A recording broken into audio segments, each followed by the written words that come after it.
The Seahawks won't have any major reinforcements coming in for their matchup against the Titans, but some help on defense could be just around the corner. We're going to be taking a gander at the latest updates from Mike Macdonald on a number of key injured players coming up next here on our Wednesday edition of Locked On Seahawks.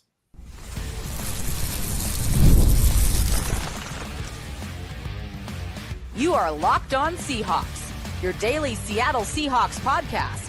Part of the Locked On Podcast Network, your team every day.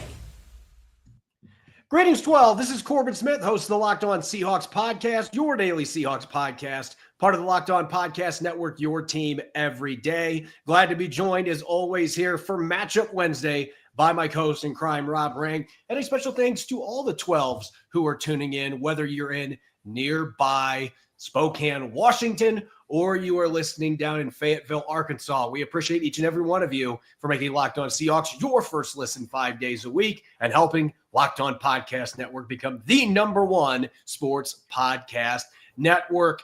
Seattle shifting the focus, starting practice today for their upcoming Week 12 road game against the Titans. We've got all the key matchups to dive into, including a potentially sticky one for Seattle's banged up interior offensive line.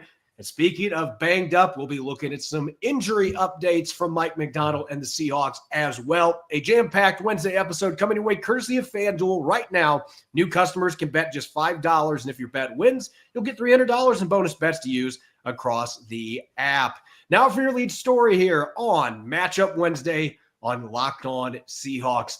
Seattle likely won't be having any significant reinforcements in terms of returning injured players this week, but help is on the way coming soon, at least based on what Mike Macdonald said. Now, Rob, he did not guarantee that Julian Love or Eric Saubert or any of the players at injured reserve were going to be back next week, but he indicated that certainly the Seahawks are hoping that that's going to be the case, that they can have Julian Love back from his 4-game absence, been longer than that.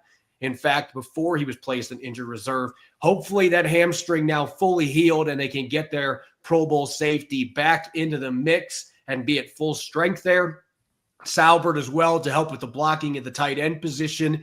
A number of potential reinforcements there. That's the positives.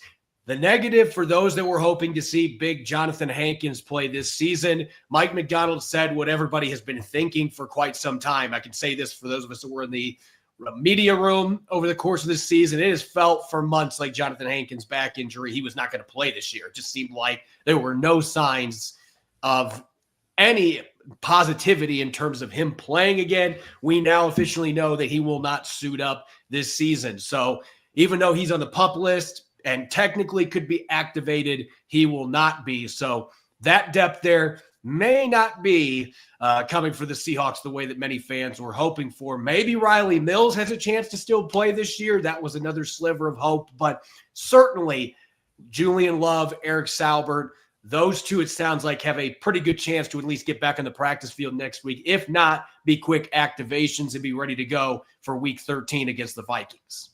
Yeah, it would certainly be exciting to have both those players come back for the Seahawks.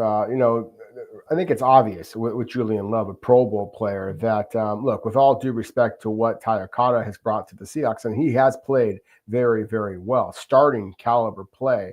At the same time, Julian Love, just his communication, his speed, his ball skills, I think that it would be a significant addition to Seattle. So the fact that he's only played in 3 games so far this season, Corbin, that is going to it's going to require some time for him to get back onto the field. Obviously, it has required some time, but I just mean it's going to take some time for him to get back onto the field and clicking it all cylinders with his teammates. And the same thing there with Saubert. I mean, he is Seattle, at least in my opinion, their best run blocker. With all due respect to A.J. Barner, I think he's a terrific run blocker, similar to what I just mentioned about Ty Okada. You get Eric Saubert on the field, I think that is going to help your running game. And that is something that I think is just going to allow A.J. Barner to be that much more productive productive in the passing game. So again, these are some significant developments in terms of the injury front. I don't necessarily expect either of these players to be available in this game. It remains to be seen about players like a Torrey Horton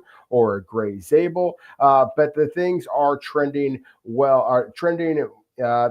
positively here in the not too distant future for those players. And as you mentioned with Riley Mills, I mean, that is a huge development. The fact that Mike Macdonald basically said that he does expect Riley Mills to at least potentially be back onto the field this season as a rookie. Of course, everybody remembers the fact that he got injured during Notre Dame's run to the national championship game a year ago, and that he was tore his ACL. I mean, I basically cast off this season. But as good as the Seahawks are playing so far, if they are able to get Riley Mills onto the field this year, perhaps in that deep playoff run, then that would almost be like getting a late season trade for another quality, versatile defensive lineman.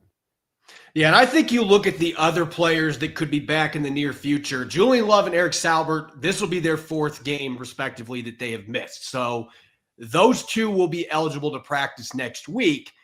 You have to wait a little bit longer for players like Jaron Reed, Derek Young, Jalen Sundell. Sundell has 3 games left minimum that he has to miss. So it's going to be a while till some of these guys that are more recently placed in injury reserve are going to be available. Jaron Reed's missed a couple games. He needs to miss 2 more before he can return.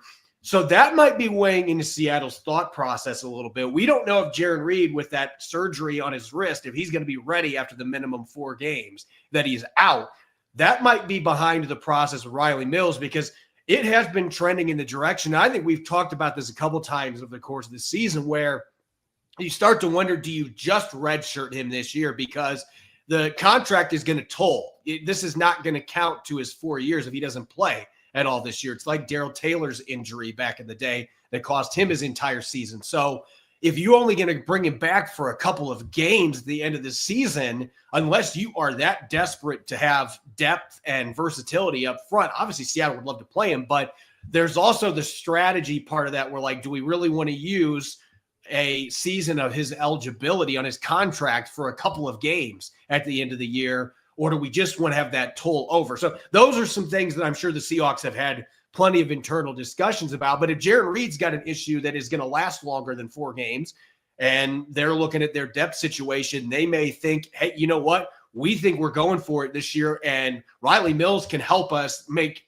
the playoff run that we're looking to make as a depth piece at the end of the year, then you can justify it. So I think it's so fascinating when you look at different injuries and how teams handle them. Like the players that aren't on injured reserve, like Torrey Horton, they're hoping that shin calms down so that he can play as early as this week. And at the same time, do you necessarily need to rush him back to play against the Titans? And you don't want to overlook anybody, but this is a game. Like, do you really need to force him back out there? You could say the same thing with Gray Zabel, who did not practice today with the knee injury that he suffered on Sunday. It doesn't sound like it's anything significant, but they're trying to rest him up. I'm looking at unless he is 100%, and even then, if that knee if there's any doubt about where he's at health-wise, I'm not playing him in this game because of the opponent. I want him healthy for that home game against Minnesota, and obviously I want him healthy for those upcoming matchups that you've got coming up against the Colts, the Falcons, and the Rams. So one game having him sit out and making sure he is 100% right, this is the ideal game to do that. And again, you don't want to sleep on teams, and I don't even consider it that every team has to make these tough decisions. Seattle should be able to go in and win with Christian Haynes at that left guard spot. Is it going to be trickier? Absolutely, but it's interesting what those conversations could be like for an NFL team going into a game like this, where you're not overlooking an opponent, but you also have to look from a strategy standpoint sometimes with injuries. No question about it. And I definitely agree with you. If Gray Zabel is not 100%, then allow Christian Haynes the opportunity to start this football game. I thought that he played pretty well against Los Angeles Rams in a really a horrific spot, being asked to play when Seattle was essentially at the 6-inch yard line. And as we talked about, I mean, I broke down his 10 plays. Now, they were all pass plays. He was charged with a pressure. I think that was a poor evaluation, frankly, of what he did. I thought that he managed his assignment very well on that particular play. And he certainly managed to time it well on the other 9 plays. So I'm excited for Christian Haynes and his potential opportunity here. That said, while this is a 1-9 Tennessee Titans team, their best player is clearly number 98, Jeffery Simmons, who is likely to be going straight up against Christian Haynes or perhaps a Gray Zabel. So there's no question about it. This is a challenging individual matchup that whoever is playing left guard for the Seahawks this weekend against the Titans is going to have to face to keep Sam Darnold and obviously Seattle's running backs healthy and productive as well. We'll see what ends up happening. It's still only Wednesday. We got a couple more days of practice. If Gray Zabel is practicing in some capacity on Thursday, then maybe it is trending to where he's going to be good enough to play Sunday. I just know from my perspective, if you're questioning where he's at, I am not forcing him back into action this week. I'm hoping I can get through this game and have him available to play against the Minnesota Vikings the following week. That is where my mindset is at. And I wouldn't be surprised based on the way the Seahawks have handled injuries this year, that's where the Seahawks are going to fall on that particular issue as well. When we come back, it is Matchup Wednesday. The Titans, as we talked about yesterday, they've had a lot of changes since the start of the season. So there's going to be some different players we're going to be referencing here, but we're going to be looking at the Seahawks offense going up against the Titans defense. That's going to be coming up next here on our Matchup Wednesday edition of Locked On Seahawks. Today's show is brought to you by our friends over there at Peloton. Look, folks, it's time to break through the busiest time of the year with a brand new Peloton cross-training Tread Plus that's powered by Peloton IQ. It's Peloton's most elevated technology and equipment yet that gives you real-time guidance, and it gives you endless ways to move, whether you want to work out by yourself or if you want to work out with your favorite instructor, like my personal favorite, Alex Toussaint. He always gets me fired up to tackle the day. And the thing I like about Peloton, it helps me achieve more in less times. They have features that help you plan, stay motivated, track your progress, and Peloton IQ also provides personalized workout plans and recommendations. That's something that I use right now during the busiest time of the year covering the NFL. They plan my workouts for me based on my mood, my vibe, and also my favorite instructors. So make sure you check it out and use it because it also helps you correct your form in real time, and it maximizes your reps. It counts your reps so that you can do it smarter, safer, and more efficient. Let yourself run, lift, flex, push, and go. Explore the new Peloton cross-training Tread Plus at onepeloton.com. Welcome back to Matchup Wednesday here on the Locked On Seahawks podcast. I'm your host, Corbin Smith. He's Rob Rang. A special thanks to all the 12s who are tuning in. And thank you, as always, for making Locked On Seahawks your first listen 5 days a week. We greatly appreciate it. The Seahawks looking to bounce back from a tough loss against the Los Angeles Rams, and they've got a big one coming up here, Rob, against the Tennessee Titans in Nashville. So let's get to our matchups as we do each and every week. We're going to start with the Seahawks on offense going up against the Titans on defense. And you mentioned Jeffery Simmons. We'll get to him here in a second, but I actually want to start with a matchup that the more film I've watched in the Titans, that I feel like this is an area that the Seattle Seahawks could have a major advantage in both the run and the passing game. That's Ken Walker III, Zach Charbonnet, and George Holani going up against Tennessee's linebackers. Now, Cody Barton's got 3 interceptions this year. He's also allowed a lot of catches, and he's had more issues this year moving around sideline to sideline and making plays in the run game. Teams have had a lot of success running off the edge. Draymond Jones, as we misspoke yesterday, was traded to the Ravens. That was one of the last trade deadline deals that happened, and all the film I'd watched up to that point still had him on there. So my apologies for missing that, but that just makes the edge group even weaker for the Tennessee Titans in this game. It feels like the edges that the Seahawks should be able to attack in the run game, and you can get some ideal one-on-ones going against Tennessee's linebackers. Cedric Gray, their other linebackers, had a good year, but he also has a tendency to be extremely aggressive, including biting on play action. Running backs have been able to slip behind him and make big plays this year in the passing game. Yeah, I agree with you, and that was one of the areas in which I thought that the Seahawks could have attacked the Los Angeles Rams a little bit differently. Like AJ Barner had a terrific game as a pass catcher, but I thought that rather than featuring the tight ends against the Los Angeles Rams, I really thought that they should have featured the running backs against the Rams linebackers a little bit more. And this feels like a matchup in which they might be able to do that. So again, utilizing the running backs as pass catchers, as well as the running backs, obviously, running the football, whether it be up the middle. And again, I think that is going to be a little bit of a challenge just because I think that's the strength of the Tennessee Titans, defense and, frankly, their entire team. At the same time, I'm also very intrigued by what Christian Haynes, what Oluwatimi, two players who, frankly, I think are better suited to be straight ahead run blockers than the men that they are replacing. Of course, at the left guard position with Gray Zabel, I love the athletic ability, but he is not a dominator at the point of attack the way that Christian Haynes can be. And certainly with Oluwatimi, he can be physical at the point of attack and move people in the running game. It's not at all surprising to me that the Seahawks were as productive running the football against the LA Rams a week ago, and certainly against the Arizona Cardinals previous to that as well. So with Oluwatimi, manning the center position. So again, I think that this is a fascinating matchup, and I do agree with you that the linebackers for Tennessee, certainly Seahawks fans are very familiar with Cody Barton. They know a lot of his strengths and weaknesses as a former rover, former safety at Utah that is bulked up, but he's still not the biggest, bulkiest, most powerful linebacker at the point of attack. Cedric Gray has great agility, but at the same time, he's not a bulky player either. That is a matchup that I think that Seattle should try to get well with in their running game. Yeah, I would agree with that. And look, the other reason that I'm looking at that edge position and I'm feeling like that is an area the Seahawks can absolutely exploit is because I do have my share of concerns with the interior. You mentioned that maybe in this particular game, the players that are going to be stepping in, it might be a better matchup.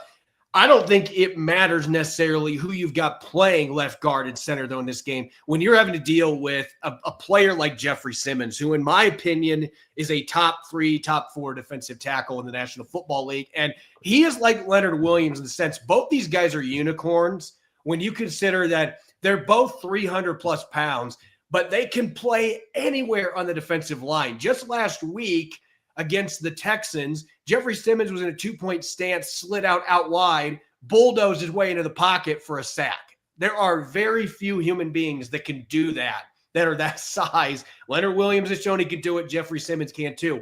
But I have a feeling that in the interior, Christian Haynes, he's had 9 snaps this entire season. It's not like he has gotten a lot of experience this year, and he's been on the injured list for most of the season.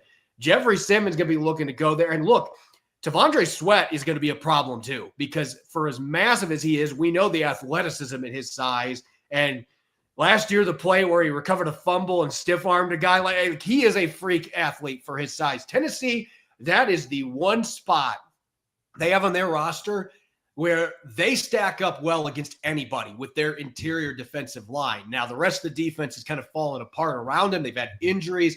But Jeffery Simmons is a guy that can take over a game. T'Vondre Sweat is somebody that can really get after it too. So even if you think the backups coming in might be better for this game and those matchups, that is still the matchup that scares me the most and should scare Seahawks fans the most going into this game.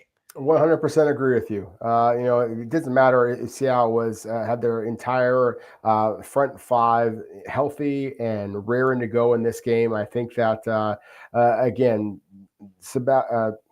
Jeffery Simmons, and then definitely T'Vondre Sweat. Those two. Sebastian Joseph Day is also a very productive player. Of course, Seahawks fans might remember him with the Los Angeles Rams. He is second on this team with 6 tackles for loss so far this season. But really, it comes down to Jeffery Simmons. To me, is very much the straw that stirs the drink. I love the fact that you just used a reference to Leonard Williams. It's that type of versatility, that type of combination of size at 6'5", 300 pounds, power, as well as agility and speed. I mean, he is just a difference maker. Number 98.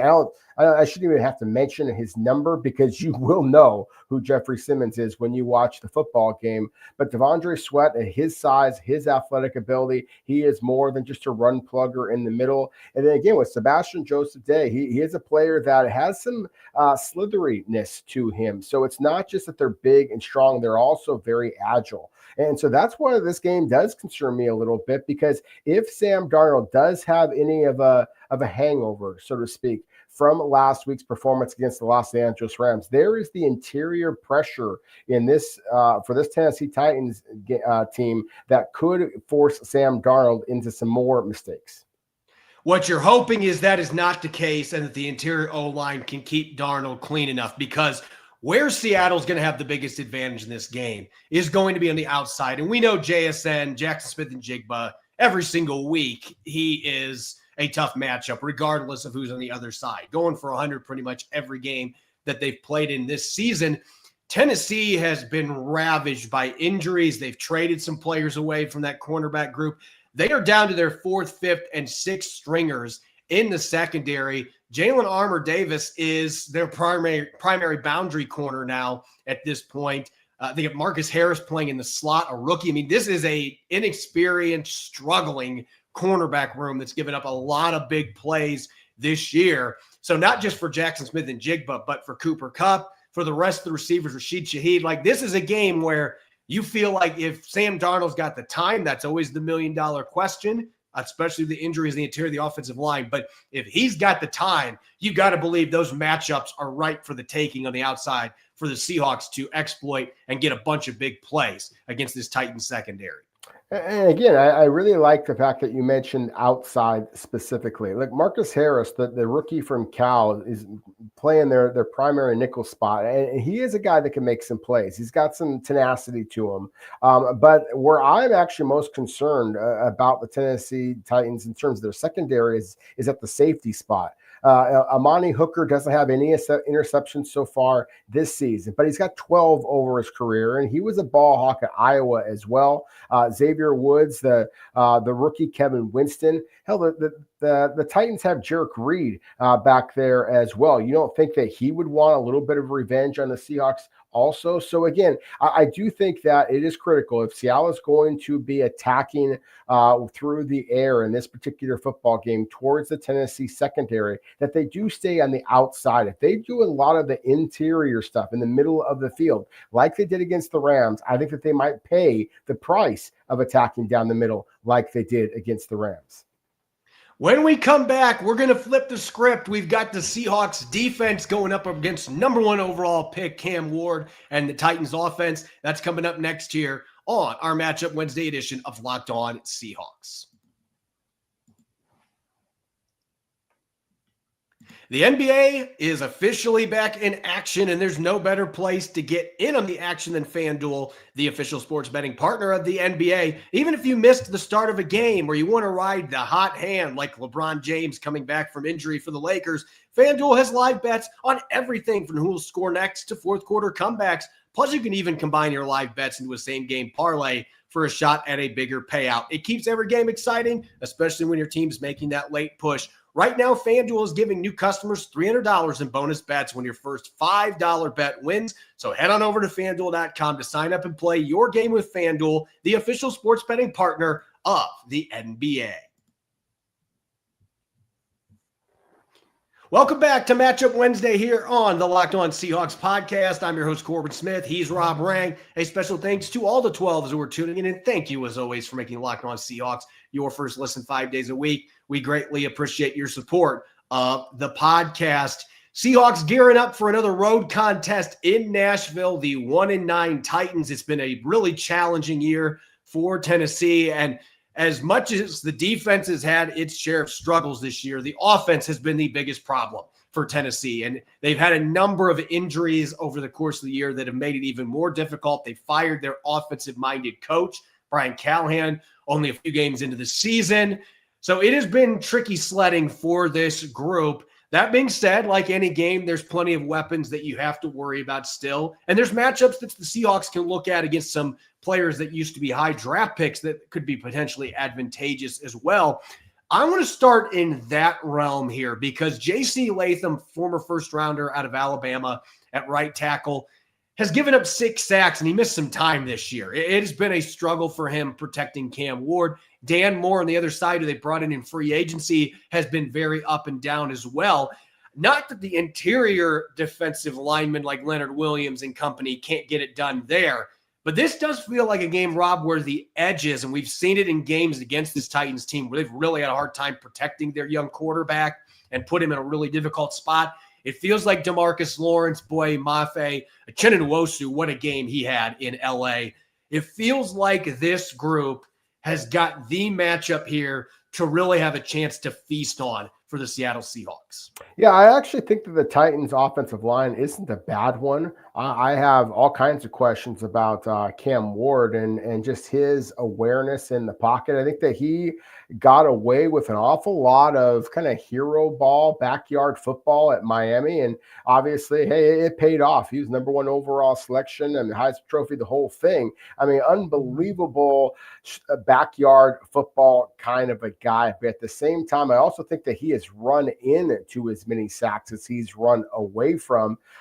He leads, or I should say the Tennessee Titans, not just Cam Ward, but no quarterback has been sacked more than Cam Ward in the NFL so far this season. 41 sacks. They also lead with 318 yards lost on those sacks. Cam Ward leads all NFL quarterbacks with 8 fumbles, that he has put on the ground. So again, I do think that some of this is on the quarterback rather than just the offensive line, similar to the way Russell Wilson ran himself into an awful lot of sacks back for the Seahawks back in the day. But I agree with you, Corbin. I do think that this is a game where Seattle's edge rushers should be able to get some pressure, should be able to potentially get a forced fumble of their own. Perhaps we see something very similar to what we saw a couple of weeks ago with DeMarcus Lawrence strolling down, getting himself a score after somebody else is able to get the forced fumble. Maybe that be a linebacker on a blitz, maybe just be Seattle's edge rushers doing the job themselves. And I think when you look at a matchup that may work in the Titans' favor, one thing that they have done fairly well this year is get their tight ends involved in the passing game. And now it's going to be even more of a necessity because Calvin Ridley, their clear #1 stud receiver, out for the year with a fractured fibula.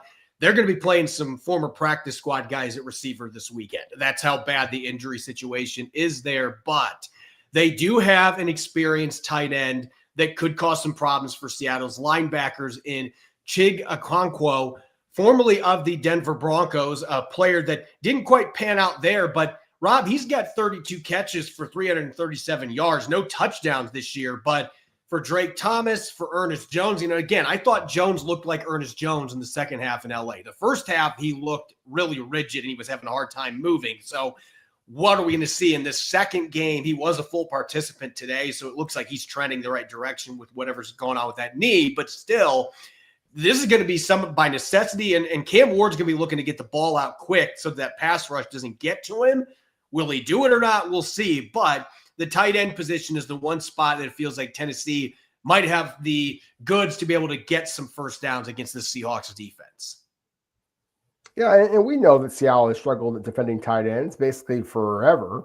And I think that is one of the areas in which the Cam Ward is going to try to attack. And whether it be Nicky Manwari, whether it be Seattle's more traditional linebackers, I think that is going to be something that, again, bears watching. Look, Chig Okonkwo leads the Titans in receptions. He leads them in receiving yards. As you mentioned, he doesn't have a touchdown so far this season, but the second tight end for Tennessee, Gunnar Helm, a rookie from Texas, actually is tied for the team lead with 2 touchdown receptions so far this season. And while Yeah, and while that, certainly Calvin Ridley is a big name, the two rookie wide receivers that Tennessee has are very intriguing guys. Alec Ayumana from Stanford is a guy that really contorts well with the ball up in the air. I wouldn't be surprised at all if, again, that some of that backyard football, if Cam Ward throws the ball up and hopes that maybe a Reek Woolen misjudges the ball in the air or something of that nature.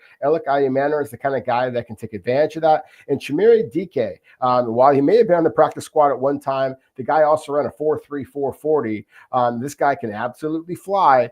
And again, the element of speed, if you are down in this game, as I expect the Tennessee Titans to be down in this game, there is some big play potential. I know that Cam Ward only has 6 touchdown throws so far this season. Would not be surprised at all. If the Seahawks get out to a big lead, this could be one of those games where maybe they loosen their seatbelt a little bit and allow the Tennessee Titans to create some big plays and make this game a little bit uncomfortable down the stretch. But what I think is going to make it tougher on Cam Ward to be able to do that is the versatility of the safety group and the way that Mike Macdonald utilizes those players. And even without Julian Love, we've seen the Seahawks continue to do it. All three of the safeties that are playing significant snaps, Kobe Bryant, Tyakata, now Nick Emanwari, those guys are playing all over the formation. All three of them can blitz effectively. They can all come up and play in the box to different capacities. And at least in the case of Brian and Emanwari, they can obviously play in the slot. Okada can play those deep safety roles. He's a really good blitzer.